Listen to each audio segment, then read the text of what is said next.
नमस्कार प्रिय स्टूडेंट, आज हम स्टार्ट करने जा रहे हैं क्लास 10th की general science unit 8 carbon and its compound. Carbon तथा उसके यौगिक, नंबर ऑफ मार्क्स यानी 4 नंबर का ये चैप्टर है, जिसमें हम पहला टॉपिक ले रहे हैं कार्बन का सामान्य परिचय तथा प्रमुख विशेषताएं। दूसरा है कार्बन की अपरूप, 2 प्रकार के होते हैं, क्रिस्टलीय और अक्रिस्टलीय। तीसरा है हाइड्रोकार्बन तथा आईयूपीएसी पद्धति। चौथा है दैनिक जीवन में उपयोगी कुछ महत्वपूर्ण कार्बनिक यौगिक। और लास्ट जो इम्पोर्टेंट है बहुलक यानी पॉलीमर, सिंथेसिस एंड नेचुरल यानी संश्लेषित तथा प्राकृतिक। हम स्टार्ट करेंगे आज कार्बन का सामान्य परिचय यानी कार्बन क्या होता है, उनकी प्रमुख विशेषताएं। कार्बन के बारे में अलग अलग वैज्ञानिकों के अलग अलग मत थे। तो वैज्ञानिक थे जे बर्जीलियस।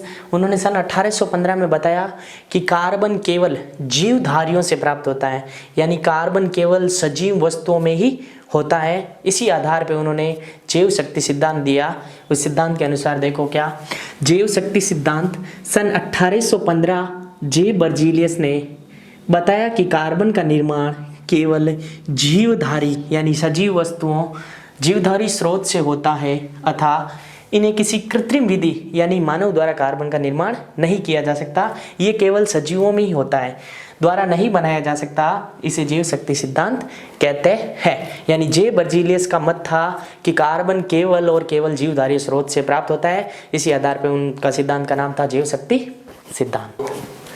जे.एस. बर्जीलियस सन 1815 में तो बता रहे कार्बन कहाँ से प्राप्त होता है, केवल जीवधारी स्रोत से, यानी कार्बन केवल जीवित वस्तु से प्राप्त होता है। कहाँ से प्राप्त होता है, जीवित वस्तुओं से। लेकिन सन 1828 में वॉलर आते हैं और बताते हैं कि कार्बन कोई जरूरी नहीं है जीवों से प्राप्त हो। उन्होंने 2 अकार्बनिक पदार्थ लिए, प्रयोगशाला में 2 अकार्बनिक पदार्थों को मिलाकर जो भी प्राप्त हुआ उसे गर्म करके एक कार्बनिक पदार्थ बनाया। यानी इस सिद्धांत के अनुसार वॉलर ने 2 अकार्बनिक पदार्थ, अकार्बनिक मतलब उसमें कार्बन प्रेजेंट नहीं हो, अकार्बनिक पदार्थों को गर्म करके एक कार्बनिक यौगिक यूरिया का निर्माण किया। यानी प्रयोगशाला में बनाया गया पहला कार्बनिक यौगिक कौन सा है, यूरिया। और जैव शक्ति सिद्धांत का क्या किया, खंडन किया। क्योंकि जैव शक्ति सिद्धांत के अनुसार तो कार्बन कहाँ से प्राप्त होता है, जीवधारी स्रोत से। लेकिन इन्होंने 2 अकार्बनिक पदार्थ लेके एक क्या बना दिया, कार्बनिक पदार्थ।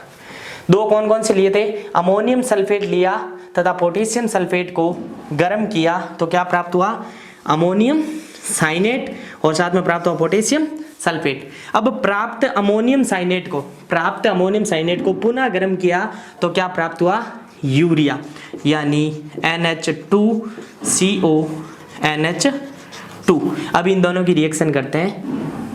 तो वॉलर ने 2 अकार्बनिक पदार्थ लिए थे, एक तो लिया था अमोनियम सल्फेट तथा दूसरा लिया था पोटेशियम साइनेट। उन दोनों को गर्म किया तो क्या प्राप्त हुआ, अमोनियम साइनेट तथा पोटेशियम सल्फेट। प्राप्त होने वाला पदार्थ अमोनियम साइनेट को पुनः गर्म किया, तो क्या प्राप्त हुआ, यूरिया। तो हमें अमोनियम सल्फेट यानी 11th क्लास में आपको फॉर्मूले पूरे बताए जाएंगे कैसे बनते हैं।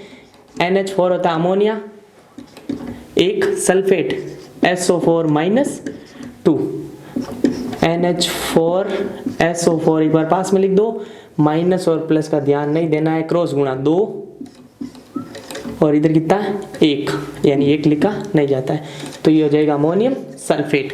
तो NH4 whole twice SO4 plus KCNO, के होता है पोटेशियम, CNO जहां पर भी जुड़ेगा वहां पीछे लगेगा साइनेट। गर्म किया तो क्या प्राप्त हुआ, अमोनियम यानी NH4, साइनेट मतलब CNO। अभी यहाँ बताया जहां पर भी साइनेट होगा वहां क्या पीछे आएगा, CNO। पोटेशियम तो K, साइनेट मतलब CNO। अमोनियम NH4, साइनेट मतलब CNO। यहाँ से ले लिया NH4 होल ट्वाइस यानी कितना है, 2 है, तो NH4 यानी 2। CNO यहाँ कितना है, 2 CNO, तो यहाँ आगे कितने से गुणा कर दिया, 2 से। पीछे बचा K कितना है, 2, तो K 2। SO4 कितना है, सिंगल, तो SO4। अब प्राप्त अमोनियम साइनेट यानी NH4 CNO को पुनः गर्म किया, क्या प्राप्त हो गया, यूरिया। कार्बन परमाणु की विशेषताएं। तो पहली विशेषता क्या है, कार्बन परमाणु का प्रतीक यानी कार्बन को किससे डिनोट करते हैं, सी से। किससे, सी, प्रतीक सी होता है तथा इसका परमाणु क्रमांक 6 तथा परमाणु द्रव्यमान संख्या 12। अब बात आती है परमाणु क्रमांक, ये क्या होता है, और परमाणु द्रव्यमान संख्या ये क्या होती है। तो ये कोई परमाणु है, यहाँ होता है Z और यहाँ होता है A। इस Z को बोलते हैं परमाणु क्रमांक, परमाणु क्रमांक, और इसे बोलते हैं परमाणु द्रव्यमान संख्या, या शॉर्ट में A.M.U, एटॉमिक मास यूनिट। तो इसको किससे डिनोट करते हैं, C से, यानी C यहाँ आएगा 6, 12। तो कार्बन में कार्बन का परमाणु क्रमांक 6 और परमाणु द्रव्यमान संख्या कितनी होगी, 12।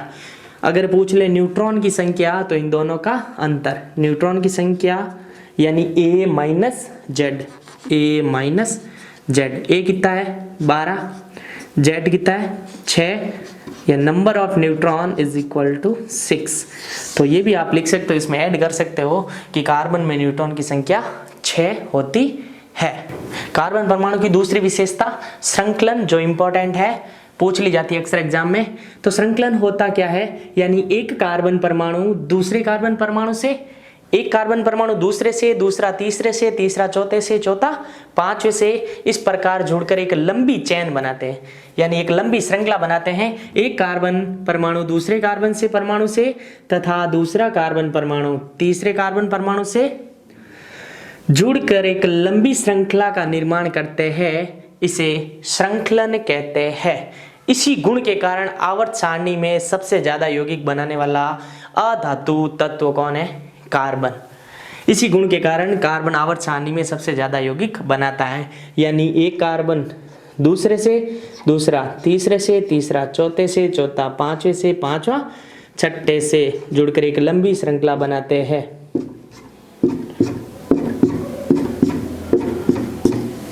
और इसी गुण के कारण आवर्त सारणी में अधातु तत्व कार्बन जो सबसे ज्यादा यौगिक बनाता है। कार्बन परमाणु तीसरी विशेषता, कार्बन परमाणु का इलेक्ट्रॉनिक विन्यास 1s2 2s2 2p2 होता है। ये इलेक्ट्रॉनिक विन्यास कैसे भरा जाता है हम चैप्टर 7 में पढ़ेंगे, आप इस समय इसको केवल याद रखें। कार्बन की संयोजकता 4 होती है, ये भी हम चैप्टर 7 में पढ़ेंगे। संयोजकता मतलब बाह्यतम कोश द्वारा जितने इलेक्ट्रॉन त्यागे जाते हैं या जितने ग्रहण किए जाते हैं वह उसकी संयोजकता कहलाती है। कार्बन की ज्यामिति चतुष्फलकीय होती है, यानी एक केंद्रीय परमाणु अन्य 4 परमाणुओं से जुड़ा रहता है, अर्थात एक कार्बन परमाणु अन्य 4 से चतुष्फलक के रूप में जुड़ा रहता है। और इनके बीच का बॉन्ड एंगल यानी बंध कोण, दो निकटवर्ती बंधों के बीच का कोण उसे बोलते हैं बंध कोण, 109 डिग्री 28 मिनट होता है। तो हम अगली विशेषता पढ़ते हैं कार्बन की, बंध कोण। यानी बंध कोण एक्चुअली पहले तो होता क्या है, यानी ये आपके पास ये एक बॉन्ड है कार्बन और हाइड्रोजन के बीच, और ये भी कार्बन और हाइड्रोजन के बीच, यानी कोई भी दो निकटवर्ती बंधों के बीच के एंगल को बोलते हैं बंध कोण। दो निकटवर्ती बंधों के मध्य के कोण को बंध कोण कहते हैं, यानी नियरेस्ट, ये दो ले लो, चाहे ये दो ले लो, चाहे ये दो ले लो, इन दोनों के बीच का कोण 109 डिग्री 28 डैश या 28 मिनट।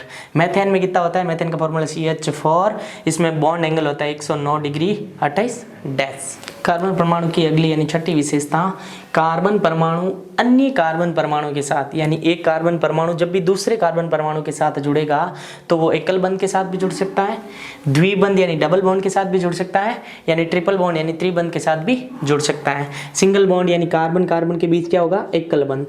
यहाँ कार्बन की संयोजकता 4 पूरी होनी चाहिए, यानी एक कार्बन को अन्य कितने चाहिए, 4, 1 2 3।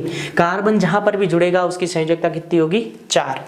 यानी यहाँ कार्बन कार्बन के बीच कितना बॉन्ड है, डबल बॉन्ड, यानी 2 ये आगे 3 और 1 4। इस कार्बन की संयोजकता पूरी है, यहाँ देखो 2 3 और 1 4, इस कार्बन की भी पूरी है। और कार्बन कार्बन के बीच ट्रिपल बॉन्ड यानी त्रिबंध, 3 ये और 1 4, इसके लिए 3 ये और 1 4, इसकी संयोजकता भी पूरी है। ये हो गया एकल बंध, ये हो जाएगा द्विबंध और ये हो जाएगा त्रिबंध। आगे इसी चैप्टर में पढ़ेंगे एल्केन, एल्कीन, एल्काइन क्या होता है, किसमें सिंगल बॉन्ड होता है, किसमें डबल बॉन्ड होता है। धन्यवाद।